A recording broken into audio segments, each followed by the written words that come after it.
touching lives.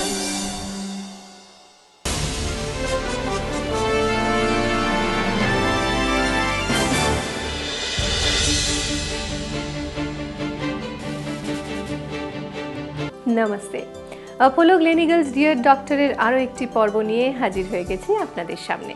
নিশ্চয়ই সবাই আছেন খুব ভালো, ভালো থাকতেই হবে। আর আপনাদের ভালো রাখার দায়িত্ব যখন আমাদের কাঁধে, তখন সেই কাঁধকে সুস্থ রাখার কথাও আমাদের ভাবতে হবে। আমাদের আজকের ভিজিটিং আওয়ারে আলোচনার বিষয়বস্তু কাঁধ, শোল্ডার। আর সেই বিষয় নিয়ে আলোচনা করার জন্য আমাদের সঙ্গে ভিজিটিং আওয়ারে আছেন ডক্টর অভিক কর।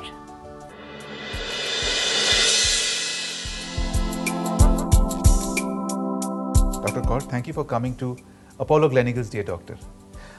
আমাদের জীবন যেমন গতিময় হয়ে উঠেছে তেমনই জটিল হয়ে উঠেছে। তার উপর আবার আমাদের কাঁধে আবার নানান সমস্যার বোঝা। তো এই বোঝা টানতে টানতে একটা সমস্যা আমরা সবাই ফিল করছি, সেটা হচ্ছে কাঁধের ব্যথা। তো শোল্ডার পেন, এই শোল্ডার পেন এক্স্যাক্টলি ব্যাপারটা কি বা কী করে হয় একটু যদি আমাদের বলেন। শোল্ডার পেনের নানা রকম কারণ আছে। আমি বয়স হিসেবে বলছি, যেরকম একটা 8 বছরের ছেলে, 5 বছরের ছেলে, আমার ছেলে নিজেই সারাদিন বসে সেলফোন, ভিডিও গেম খেলে বেড়ায়। তার জন্য এসে বিকেলের দিকে বলে, বাবা আমার কাঁধে ব্যথা হচ্ছে। সেই তুলনায় আবার দেখুন একটা 20 বছর, 23-30 বছরের ছেলে খেলাধুলা করে, ক্রিকেট খেলছে, জ্যাভলিন করছে, সুইমিং করছে, তাদের আবার কাঁধে ব্যথার কারণ হচ্ছে স্পোর্টস ইঞ্জুরিজ, অথবা পড়ে গেল, চোট লেগে গেল। আবার 40 থেকে 50 বয়সের কোনো যদি মহিলা সে কাঁধে ব্যথা বলে, সেখানে তো ভাবি ফ্রোজেন শোল্ডার বা কোনো ডিজেনারেশন, ক্ষয় হয়েছে। আবার একজন বৃদ্ধ মহিলা, 70-80 বছরের মহিলা, কাঁধ তুলতে পারছেন না, সাংঘাতিক ব্যথা, রাতে ঘুমোতে পারছে না, সেটা কিন্তু বলি শোল্ডার আর্থ্রাইটিস। এই কারণেই কাঁধে ব্যথা হয়। ইনফ্যাক্ট এই শোল্ডার পেন ব্যাপারটা এটা দেখেছি active as well as inactive people দুজনেরই হয়। এই যেরকম আপনি বললেন স্পোর্টস পার্সনসের, এদের সাথে যেহেতু আমার একটু বেশি আলাপ বা জানাশোনা, ওদেরকে দেখি অনেকের ক্যারিয়ার আমি দেখেছি, বিশেষ করে ক্রিকেটে বোলার্সদের, ওয়েট লিফটার্সদের, বা যারা রেক্রিয়েশনাল জিমিং করেন, জাস্ট জিমে গিয়ে বডি বানানোর জন্য অনেকে ওয়েট টেট তোলেন আর কি, 2-2.5 বছর বাদে হঠাৎ তারা বলে যে আমাদের কাঁধে ব্যথা। এইগুলো তো এক ধরনের ব্যথা। তো এইগুলো কি প্রিভেন্টেবল নয়? আমরা কি কি প্রিকশনস নিতে পারি যাতে এগুলো না হয়? দেখুন, আজকাল সবাই ফিট হতে চায়, জিম যাচ্ছে, খেলাধুলা করছে, ব্যাডমিন্টন খেলছে।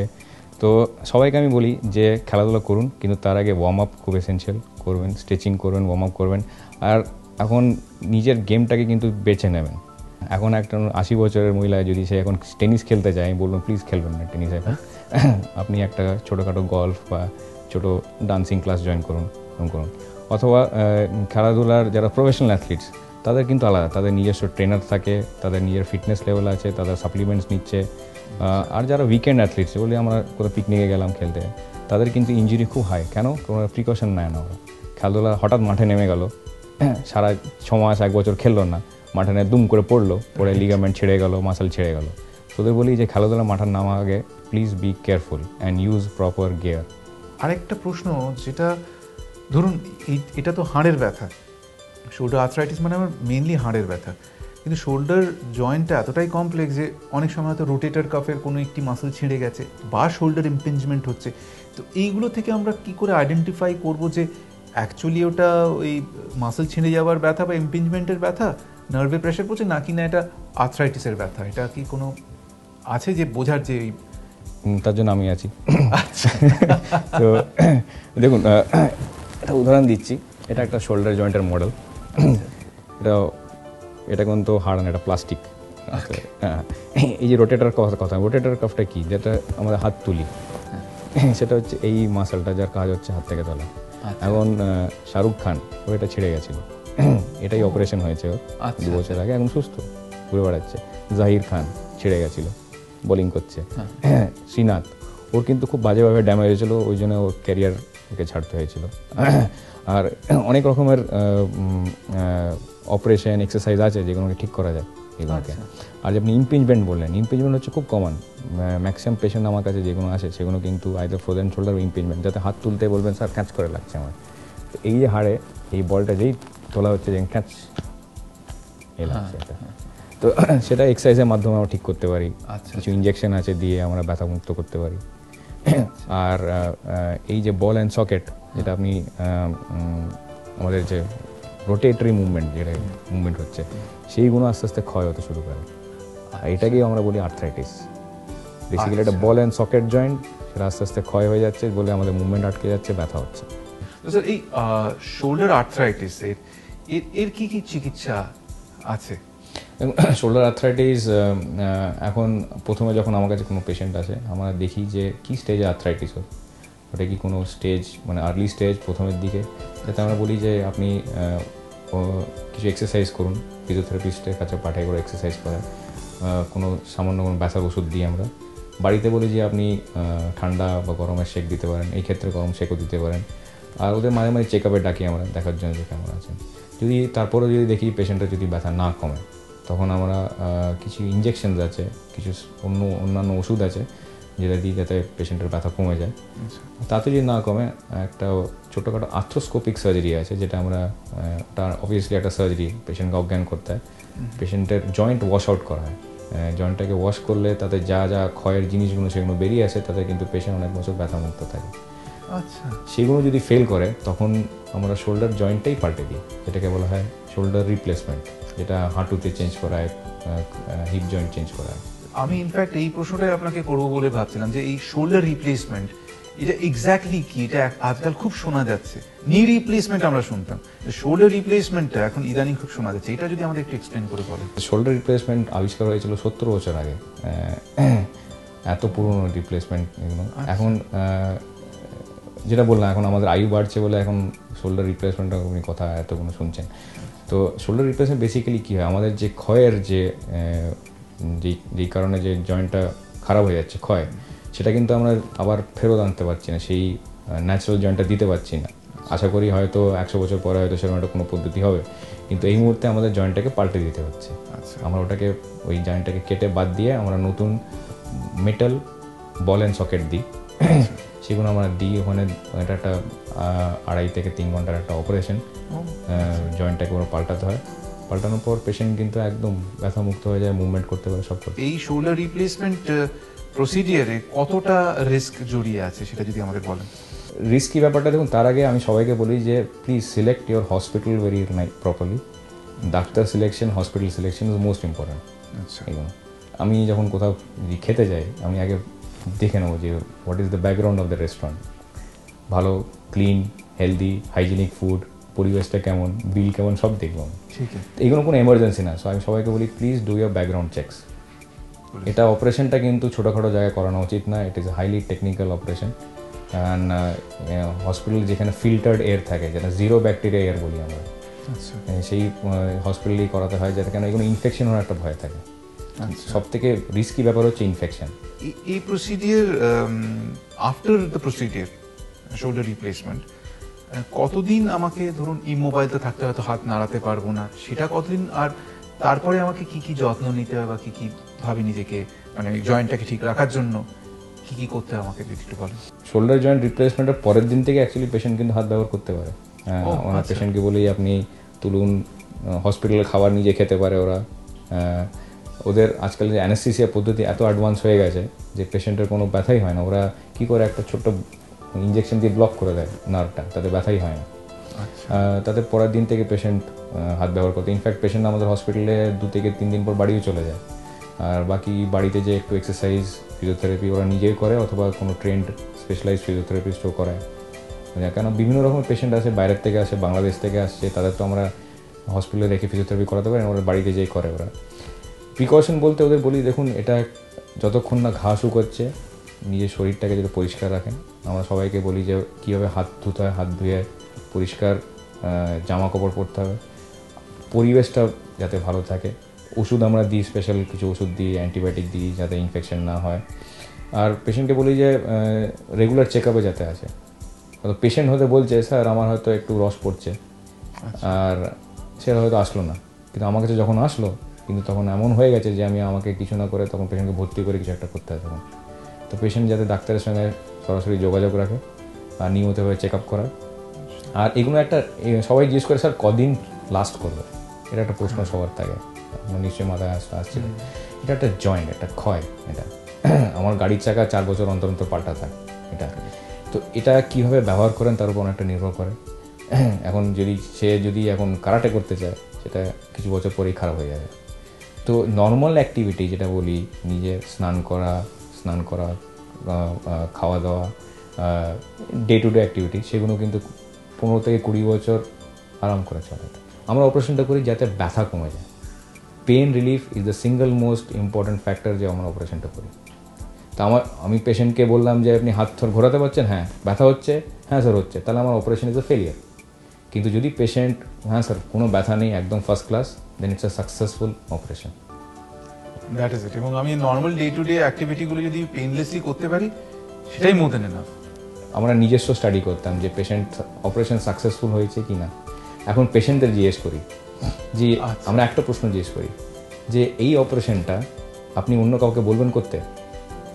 তো ওরা বলে হ্যাঁ স্যার, তার মানে we know that is a successful operation. This is a perfect question. হ্যাঁ, আমি যদি প্লিজড হই বা আমি যদি স্যাটিসফাইড হই, তবেই আরেকজনকে বলবো যে ওটা করতে।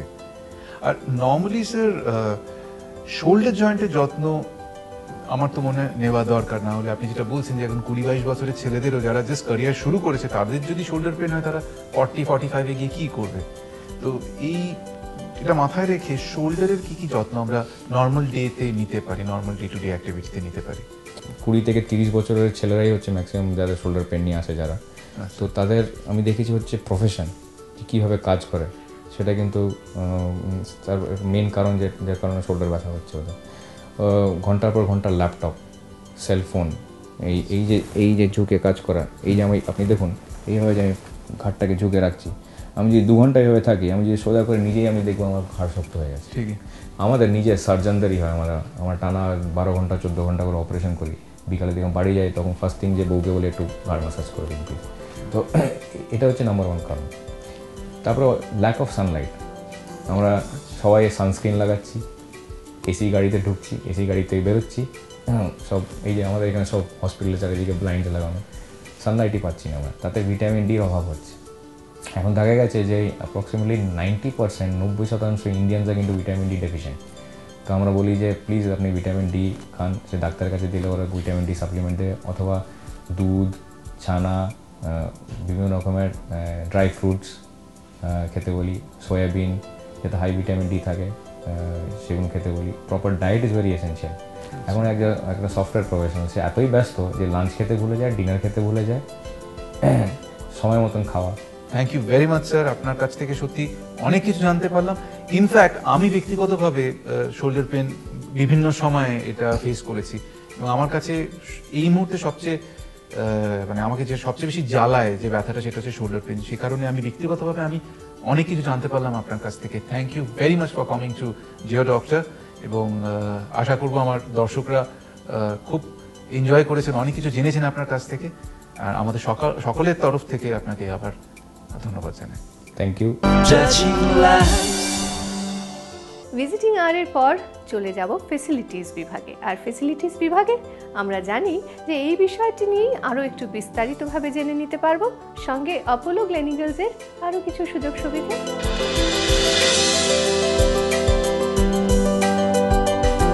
যখন আমরা হাত নাড়াই তখন উপরের বাহুর গোলাকৃত হাড় বা হিউমেরাস কাঁধের হাড় বা স্ক্যাপুলার বিপরীতে গমন করে। যতক্ষণ পর্যন্ত ঊর্ধ্ববাহু কোনো বাধা ছাড়া কাঁধের হাড়ের বিপরীতে গমন করে, ততক্ষণ পর্যন্ত নির্দ্বিধায় হাত নাড়তে পারেন। কিন্তু যদি কোনো রোগ, বেশিরভাগ ক্ষেত্রে আর্থারাইটিসের জন্য যে পেশি কোষগুলি বাহু ও কাঁধের মাঝখানে অবস্থান করে এবং যাদের সাহায্যে ওই দুটি হাড় একে অন্যের বিপরীতে বিনা বাধায় চালিত হতে পারে, যেগুলি ক্ষয়ে যায়, সেক্ষেত্রে হাত নাড়লে দুটি হাড়ে ঘষার সৃষ্টি হয় এবং অসম্ভব ব্যথা হয়, যার ফলে হাত নাড়ানোর প্রক্রিয়াটি বাধাপ্রাপ্ত হয়। রোগের সৃষ্টির কারণ যাই হোক না কেন, ক্ষতিগ্রস্ত কাঁধের চিকিৎসার একমাত্র পদ্ধতি হল শোল্ডার রিপ্লেসমেন্ট সার্জারি। এই প্রণালীটিতে একটি ধাতব বস্তু সার্জারির মাধ্যমে কাঁধের গোলাকৃতি অংশের জায়গায় বসানো হয় এবং কাঁধের জয়েন্টে একটি লাইলিং বা প্যাড লাগানো হয়, যার ফলে ওই ধাতব গোলাকার বস্তুটি কোনো বাধা ছাড়াই কিংবা কোনো ঘষা ছাড়াই নড়তে পারে। শোল্ডার রিপ্লেসমেন্ট সার্জারি একটি মেজর অপারেশন, কিন্তু ডাক্তারের পরামর্শ অনুযায়ী চললে অপারেশনটি সঠিকভাবে এবং অত্যন্ত কম ব্যথার উদ্রেক করেও সম্ভব হতে পারে। অপারেশনের সময় রোগীকে সার্জিক্যাল গাউন পরতে হয়।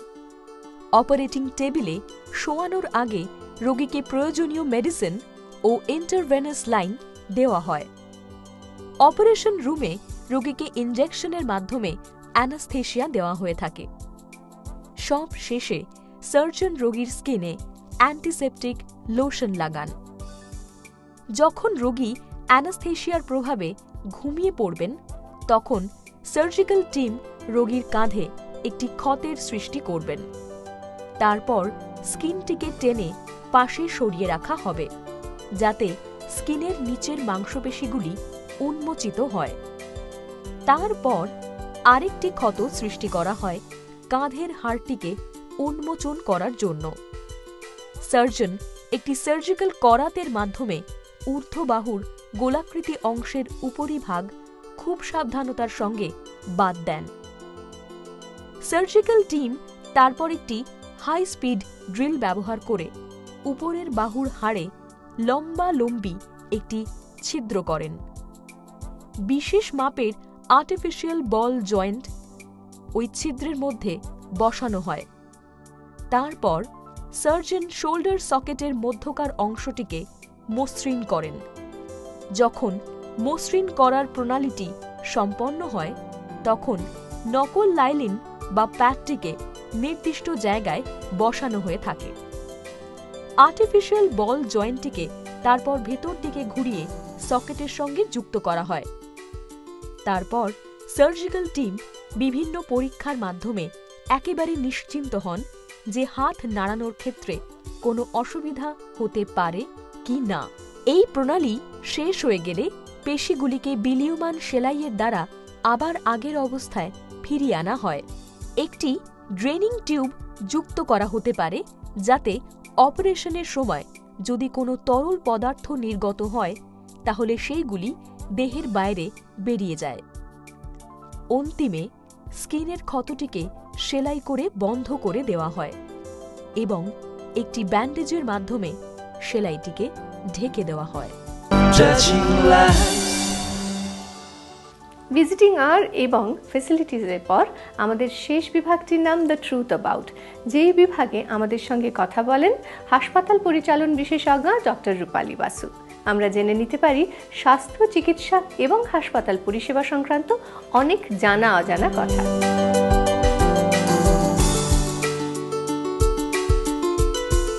Namaste, good evening. আশা করি ভালো আছেন সকলে।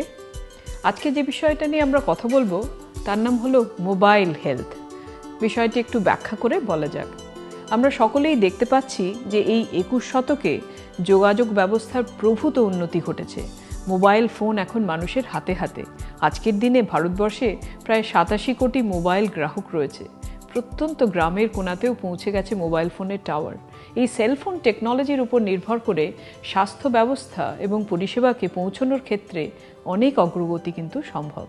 মোবাইল হেলথ বা সংক্ষেপে হেলথের মাধ্যমে মোবাইল প্রযুক্তিকে ব্যাপকভাবে ব্যবহার করা যায় স্বাস্থ্য সম্পর্কিত গবেষণা এবং হেলথ কেয়ার ডেলিভারির ক্ষেত্রে। আগামী দিনে টেলি হেলথ এই দারুণ ভবিষ্যতের সূচনা করতে চলেছে। মনে প্রশ্ন উঠতে পারে যে এই মোবাইল হেলথের মাধ্যমে মানুষ কী ধরনের সুবিধা পেতে পারে। আসুন সেই কথাতে আসি।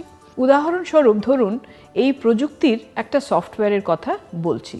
এতে পাবেন 800রও বেশি রোগের সংক্ষিপ্ত বিবরণ, তার ধরন, অবস্থা, কারণ, চিকিৎসার প্রকার, পরিষেবা, একটি যেন পুরো মেডিকেল এনসাইক্লোপিডিয়া। পাওয়া যাবে ওষুধ সম্পর্কিত তথ্য, নিউজ স্টোরিজ, ডিকশনারি আর একটা শক্তিশালী সার্চ ইঞ্জিন। এই হলো মোবাইল ভিত্তিক ওয়েবসাইট। যে কোনো প্ল্যাটফর্ম থেকে অ্যাক্সেস করা যায়, যার মধ্যে বেসিক ফ্লিপ ফোনস, আইফোনস বা অ্যান্ড্রয়েড ফোনস পড়ে। আসলে চিকিৎসা সংক্রান্ত নানা তথ্যাদিকে সাধারণ মানুষের মধ্যে ছড়িয়ে দেওয়ার উদ্দেশ্যেই এই পরিকল্পনা। এখন আমাদের হাসপাতালেও ডিজিটাল পদ্ধতিতে সব পরীক্ষা ইমেজিং করা যায় আর দ্রুত পাঠিয়ে দেওয়া যায় মোবাইল পরিষেবার মাধ্যমে অন্য জায়গায়। এরপরে আরেকটা প্রশ্ন উঠে আসে, সারা বিশ্বের স্বাস্থ্য ব্যবস্থার ক্ষেত্রে নতুন রোগ আর পুরনো রোগ থেকে যে স্বাস্থ্য দুবিধা বা কনফিউশন তৈরি হয়েছে, তা থেকে কি এই ব্যবস্থা কোনো মুক্তির সন্ধান দিতে পারে? উত্তর হলো হ্যাঁ, অনেক ক্ষেত্রেই পারে। সেলফোন প্রযুক্তিকে আমরা অত্যাধুনিক হেলথ কেয়ার টেকনোলজি ব্যবহার করে স্বাস্থ্য সুরক্ষার ক্ষেত্রে এক বিরাট উন্নয়ন সম্ভব মোবাইল হেলথের মাধ্যমে। আমরা সবাই ইতিবাচক মানসিকতা নিয়ে সাগ্রহে তাকিয়ে থাকব আগামীর দিকে। আজ আপাতত এই পর্যন্ত, আবার সামনের সপ্তাহে দেখা হবে। নমস্তে।